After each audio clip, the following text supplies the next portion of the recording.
Buen día, mi nombre es Juan Sebastián Bustamante, soy estudiante del doctorado en Ciencias de la Educación y esta presentación se llama La investigación en el contexto de la práctica educativa. Y vamos a hacer un video tutorial del docente investigador y la fecha de hoy, 19 de septiembre del 2021. Iniciamos con el video tutorial del docente investigador, que es la presentación que estamos haciendo. Vamos a tener la siguiente agenda, donde primero hablaré sobre los antecedentes históricos de la ciencia y su relevancia en la investigación. Posteriormente hablaré de los valores e intereses en la investigación para seguir con el concepto de paradigma epistemológico, el de la educación y su clasificación. De cuarto abordaremos el tema de la relevancia de la ciencia en la práctica educativa y finalmente el profesor como investigador científico. Entonces procedamos a la primera parte, que es antecedentes históricos de la ciencia y su relevancia en la investigación. Vamos a observar una línea del tiempo para ver la evolución que ha tenido la ciencia y la investigación. Entonces, tomando como base el documento escrito por Gil Álvarez, León Martínez y Morales Cruz, se toma como inicio el año 387 a.C. con Platón, donde nos argumenta que la relación de los seres humanos debe ser con base en el conocimiento general y de allí se llega a una verdad en particular. Posteriormente, ya en el siglo XV, se aborda con Leonardo da Vinci, donde dice que el investigador debe tener un papel mucho más activo y que este rol más activo se toma con base en la observación. En el mismo siglo XV, un poco después, aparece Nicolás Copérnico, donde hace un manifiesto muy interesante y dice que la investigación científica y el sentido común no siempre tienen horizontes coincidentes. Quiere decir esto que a veces se piensa una cosa y a través de la investigación se llega a otra solución mucho diferente de lo que se pensaba. Ya en el siglo XIX contamos con Max Weber, donde se profundiza en la investigación en las ciencias sociales y hay una vocación hacia el planteamiento científico de este tipo de investigación, es decir, hacia estas ciencias sociales.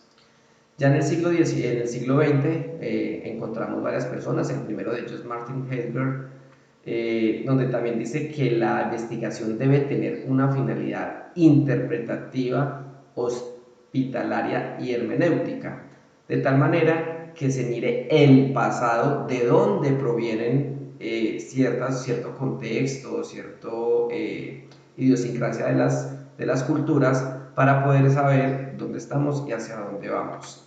No obstante, en el mismo siglo XX, Hans Jonas dice que esta investigación se debe mirar con un objetivo, con miras hacia el futuro, para saber hacia dónde queremos llegar. En el mismo siglo XX, el Paul Ricoeur, el francés, nos dice que no se deben separar las investigaciones de las ciencias naturales y las ciencias sociales, porque hasta ese momento, de cierta manera, habían dos ramas. Lo que se debe hacer es mantenerlas juntas porque una complementa la otra.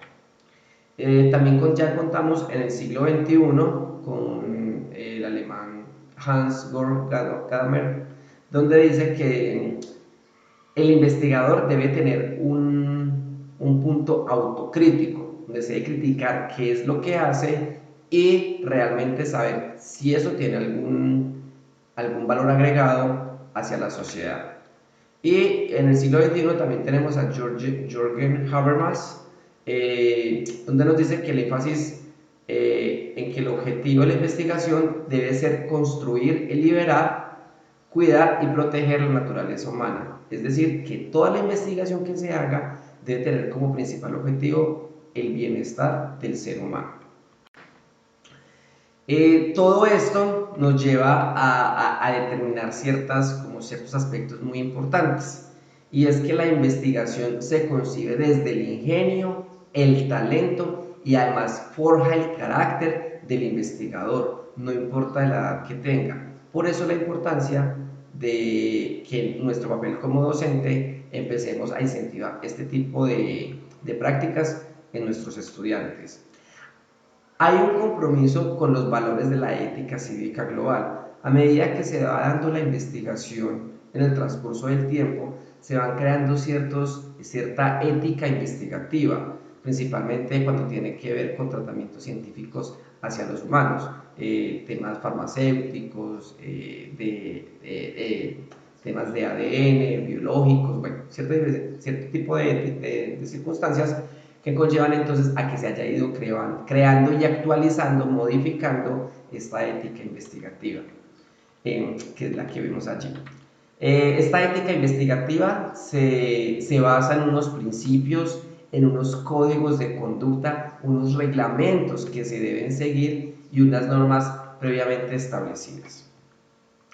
También la evolución de la misma investigación hace que se cree una ética comunicativa, es decir, que cuando se conocen ciertos resultados de las investigaciones, es ético comunicarlos sin importar cuáles sean sus resultados. Vamos a abordar ya la segunda parte, que son los valores e intereses de la investigación. Son diversos los valores e intereses que podemos ver en la investigación, no obstante, hemos basado esta parte también en el libro de Gil Álvarez, León González y Martínez Cruz. Tenemos que el primero de ellos es la independencia de juicio y criterio. Quiere decir que el investigador no debe ser dócil y debe tener un carácter formado donde no se deje dominar de ciertas conductas de algunos superiores o de gobiernos, y que debe mantener su juicio y su rol con el objetivo previamente establecido en la investigación. Tenemos el segundo valor, que es la perseverancia en el estudio. Muchas veces se empieza con algo y se deja el camino a medias, como se dice en el argot popular. Entonces es importante que se persevere, que tenga persistencia y no se desista cuando se traza un objetivo. Pasión por la gloria, básicamente en el contexto humano debemos tener o buscar esa gloria, esa satisfacción interna, pero que sea en bien de la humanidad. Un patriotismo tanto hacia el país donde reside el investigador como hacia el campo de su profesión en esta investigación. Es decir, debe tener una pasión, un amor hacia el país que le está dando todas las condiciones y hacia la rama donde está investigando. El gusto por la originalidad científica también es un valor altamente importante en el investigador, porque debe tener ese amor también porque sea algo original, algo que no se haya hecho, que sea nuevo, innovador y que tenga aplicabilidad. Y finalmente la responsabilidad social, que no por último pues es menos importante, donde como lo he dicho ya anteriormente, el objetivo principal es obtener ese desarrollo humano. Entonces vamos hacia una responsabilidad social donde el objetivo principal es el mejorar la calidad de vida del ser humano. Ya en el tercer punto estamos hablando del concepto de paradigma epistemológico de la educación y su clasificación. Entonces analicemos la palabra epistemología. La palabra epistemología viene de dos palabras griegas. La primera es episte, que significa conocimiento, y la segunda, logia, que viene de logos y se refiere a ciencia o estudio. Entonces, poniéndolos en conjunto, quiere decir que la epistemología viene de la palabra ciencia o estudio del conocimiento. Esto nos lleva a que existen dos corrientes de la epistemología. Está el empirismo y el racionalismo, es decir, que los investigadores que se han puesto a ir tras fondo de la epistemología, conociendo que la epistemología es el ciencia, el estudio del conocimiento, dicen que este conocimiento se origina por el empirismo, Una rama se va por el empirismo y otra rama por el racionalismo. El empirismo es todo lo que es práctico, que se desarrolla realizando. Y el racionalismo tiene que ir con el uso de la razón, análisis y demás.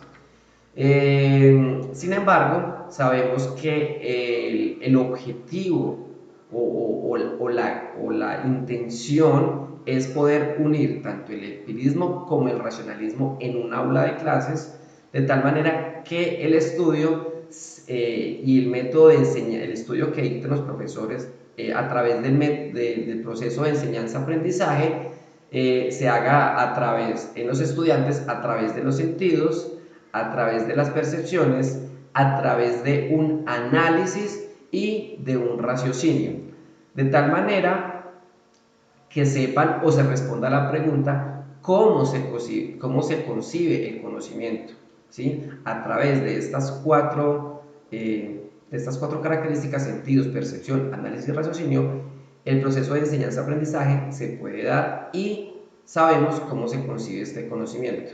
Y hay una frase muy importante que sale en el documento de Ipus, Trilleros y Ureña, y dice de la siguiente manera: la epistemología permite compenetrarnos a través del estudio y del aprendizaje, no solo de las experiencias pasadas, sino que desarrolla la capacidad y aporta el conocimiento para poder hacerle frente a un futuro siempre incierto y en cualquier sociedad. Pasamos ya a la cuarta parte y hablamos sobre la relevancia de la ciencia en la práctica educativa. Entonces, tenemos que la ciencia en la práctica educativa parte de unas actividades sociales y que esas actividades sociales requieren de una cooperación. Lo vemos en todo lo que ejercemos en nuestra vida, pero más que todo cuando está allí en la práctica educativa de los estudiantes, donde ellos interactúan y se ayudan para realizar ciertas labores. Esta cooperación y esta actividad social hace que esos mismos entes, esas mismas personas, hagan unas creaciones, una generación de conocimiento interno a través de la cooperación, estableciendo o sabiendo que hay unos modelos de creencia a seguir, unos modelos ya establecidos, pueden ser de procedimientos, procesos o incluso de algunas personas que quieran emular. Teniendo en cuenta también que no se puede separar la parte profesional y como persona. Aunque hablamos de estudiantes, estamos hablando de que cada estudiante tiene unos gustos, una idiosincrasia, un contexto totalmente diferente a otro. Entonces, eso lo forma tanto a nivel profesional como a nivel de persona. Y nos lleva a que haya una comprensión tanto de los fenómenos naturales como de los fenómenos sociales. Aunque se tratan o se ponen allí por separado, sabemos que van juntos y que el análisis e investigación de ambos es importante. Y todo esto se da, toda esta parte de la ciencia en la práctica educativa se da con el objetivo de que el estudiante o la estudiante se adapte y articule a la sociedad. A medida que vaya avanzando, vaya encajando y siendo una persona de bien para que le aporte a la sociedad en la cual estamos viviendo. Y finalmente, vamos a hablar del profesor como investigador científico, donde tenemos que el docente orienta al estudiante de una manera coherente, cohesionada y objetiva. A su vez, él o la docente tiene un papel investigador, donde según varias referencias se dividen en los siguientes paradigmas que puede utilizar un investigador. Está el paradigma positivista, el paradigma interpretativo, el paradigma sociocrítico, paradigma postpositivista, paradigma de teoría crítica y paradigma de constructivismo. En la referencia o en el marco teórico, en la referencia bibliográficas consultadas, se observaron estas 5. De acuerdo a las a los gustos, preferencias, como formación del investigador docente, es que puede orientar su investigación y el desempeño de la clase. No obstante, pues cualquiera de ellas es válida según el momento en el que se esté dando la clase y de acuerdo también a los estudiantes que se tengan. Esto nos genera ciertas competencias en el estudiantado y también a su vez va fortaleciendo las competencias dentro del mismo docente e investigador.